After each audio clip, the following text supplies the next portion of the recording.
One of the biggest questions about the X-Men films that I hear is, what's the timeline of the films? And one of the most common answers I hear is, man, there's no way you're going to be able to figure out that timeline. First off, I think that's just a lazy response, and secondly, that's just not true. For starters, if you want to watch the movies in chronological order, it would be First Class, X-Men Origins, X-Men 1, X-Men 2, X-Men 3, The Wolverine, Days of Future Past, Apocalypse, Dark Phoenix, Deadpool, New Mutants, Deadpool 2, and Logan. Just to keep it simple. If you watch the movies in chronological order, it's pretty straightforward. Though when you think about what time period each movie takes place in, there is one question a lot of people have. And that starts with X-Men 1, 2, and 3. X-Men 1 was made in 2000, X-Men 2 came out in 2003, and X-Men 3 came out in 2006. Now, because X-Men 1 and 2 happen in the same year, date of release doesn't actually affect when the movies take place in the movie timeline. For the life of me, I can't find how much time passes between X-Men 2 and X-Men 3. At the end of X-Men 1, Xavier tells Wolverine where he can find a base where he can get some answers. And X-Men 2 starts with him finding the base, and since he gave him an exact location, it wouldn't take him 3 years to get to that base. So X-Men 1 and 2 supposedly happen in the year 2000, whereas X-Men 3 would happen in 2006. Well, the issue with that is, in X-Men 1, Xavier tells Wolverine it's been 15 years since he's lost his memory and been wandering around not knowing who he was. X-Men Origins is supposed to be the story of how that happened, but it happens in 1979, which is more than 15 years distance between that and X-Men 1. Here's the interesting part of that, though. X-Men 1, 2, and 3 don't tell us what year they actually happen in the movie. There are 3 places in each of those movies that give us kind of a timestamp.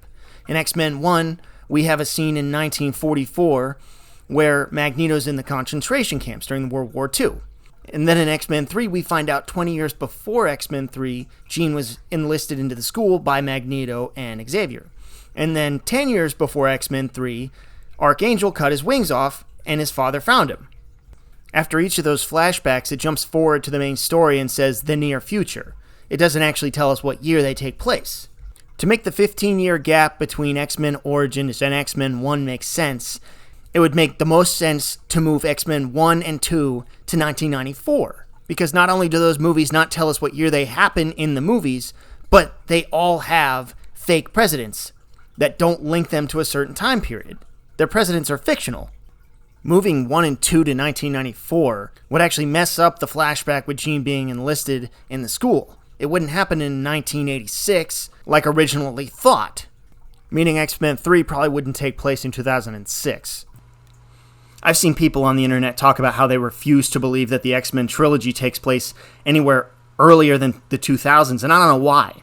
I mean, Dark Phoenix takes place in 1992, and that could pass for being around the same time as X-Men 1, 2, and 3. The only thing that gets in the way of that is the fact that we hear bye bye bye on the radio in X-Men 2. But if we're going to base the entire X-Men timeline off of when bye bye bye came out, then we're screwed. Because we're going to let the continuity of those movies ride on when an NSYNC song came out. If you can get over the fact that in this universe, NSYNC's Bye Bye Bye comes out in 1994, then everything can work. So keeping in consideration that X-Men 1, 2, and 3 are basically one solid block of continuity, and then adding in X-Men Origins, it would place X-Men Origins beginning of it in 1973. 6 years later, the main story would happen in 1979, and then X-Men 1 and 2 would be in 1994. If we were to look at all the other time periods that the X-Men films took place in, it would actually make sense to have X-Men 1 and 2 in 1994, and we could figure out when X-Men 3 takes place, as well as the Jean and Archangel flashbacks.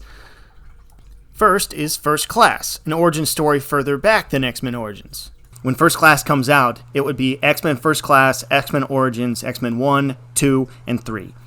And then in X-Men First Class, we get the same intro that X-Men 1 did with 1944, Magneto being in the concentration camps, but we get more information on what happened after that with him being recruited by Shaw. And then the main story of X-Men First Class takes place in 1962 during the Cold War with the Cuban Missile Crisis. And then the Wolverine could act as a bookend for X-Men Origins, happening after X-Men 3. We could assume this happens in 2013 because there's nothing else linking it to any other point in time. So that probably happened the year it came out in theaters, 2013. The end credit scene of that movie with Wolverine in the airport happens 2 years later, 2015. And then we get to Days of Future Past, where the time travel comes in and things get a little more confusing.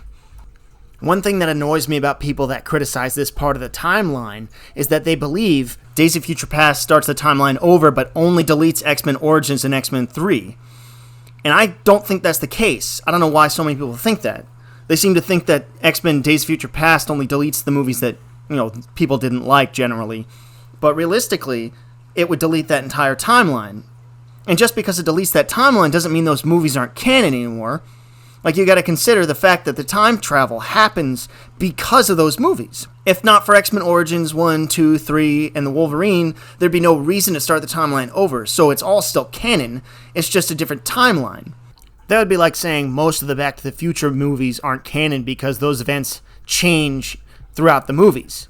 Or like saying the alternate timelines in Avengers Endgame aren't canon because they're not the main timeline. That doesn't make any sense. So essentially, the order of events in the X-Men films would go like this. The very first scene in canon, in the timeline, would be Apocalypse building the pyramids as a kid, which is the end credits scene of Days of Future Past. Then the next event that would happen would be Apocalypse being betrayed, which is the opening scene of X-Men Apocalypse. And then we got the very first scene in X-Men Origins, where Logan and Victor learn that they're brothers, and Logan finds out he has a mutation. And then the very next thing would be Logan and Victor being in the Civil War, Logan and Victor being in World War I.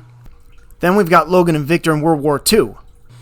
And then around that same time would be the scenes with Eric in the concentration camp, and Charles and Raven meeting each other. Then the next thing we would see in the timeline would be when Wolverine was in Japan when the atomic bomb dropped and he meets Yoshida.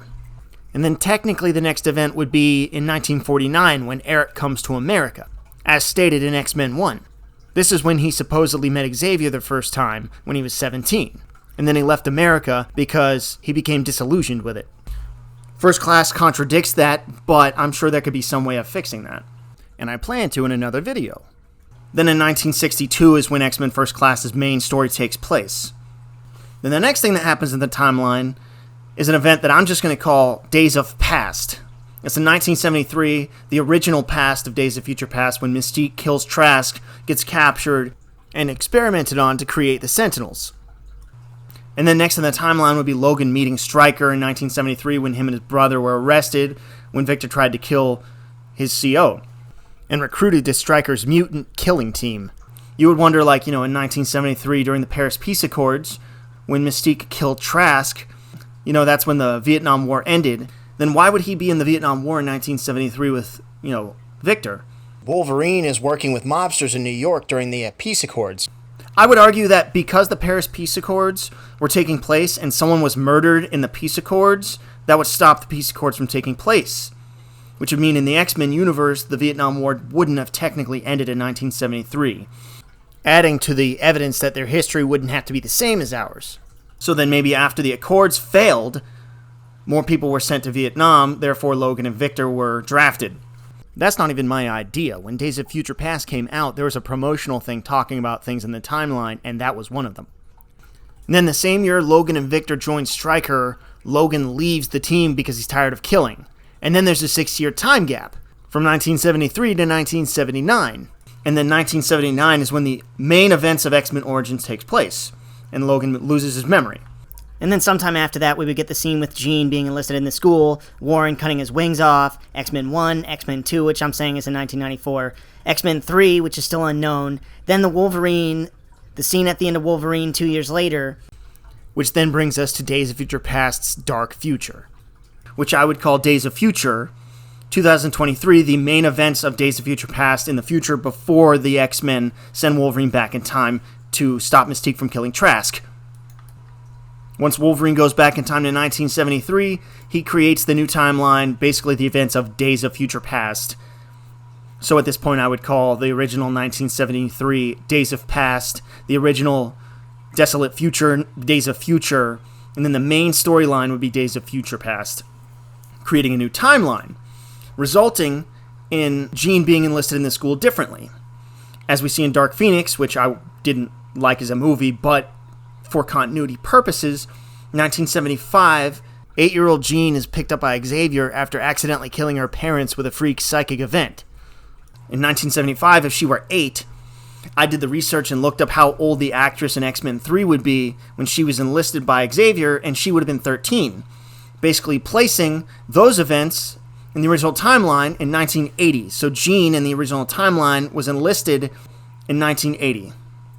And then that would put Warren being found by his father in 1990, which then would place X-Men 3 in the year 2000. And then in 1983 are the main events of X-Men Apocalypse, being parallel to X-Men Origins. Think about it. Origins beginning, Apocalypse ending. 1992 is the main events of Dark Phoenix. Even though I wasn't a big fan of that story, for continuity purposes, that's when it happened, making it parallel to X-Men 1, 2, and 3, since X-Men 3 deals with Dark Phoenix as well. Then the next event in the timeline would be in 2014 when Wade meets Vanessa in Deadpool 1. I say 2014 because even though the movie came out in 2016, we see Wade meet Vanessa. They imply during the getting it on scene that that's a year that passes. And then in 2015, Wade discovers he has cancer, undergoes the treatments, and becomes Deadpool.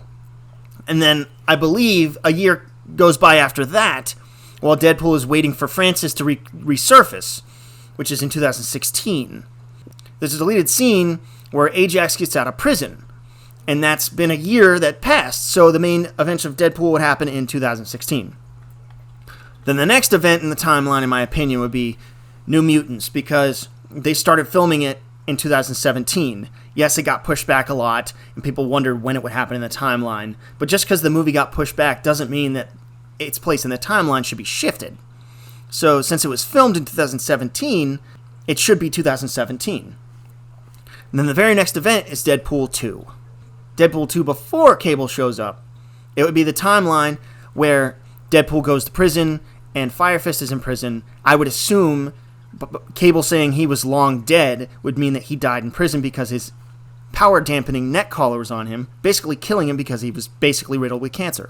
And then Russell would break out of prison with the help of Juggernaut and become what he was in the future. Then the next event in the timeline would be Logan, 2029. And I say this is when it would take place because of the meta joke that Deadpool has in Deadpool 2, where he has the music box of Logan after he's been stabbed onto the tree.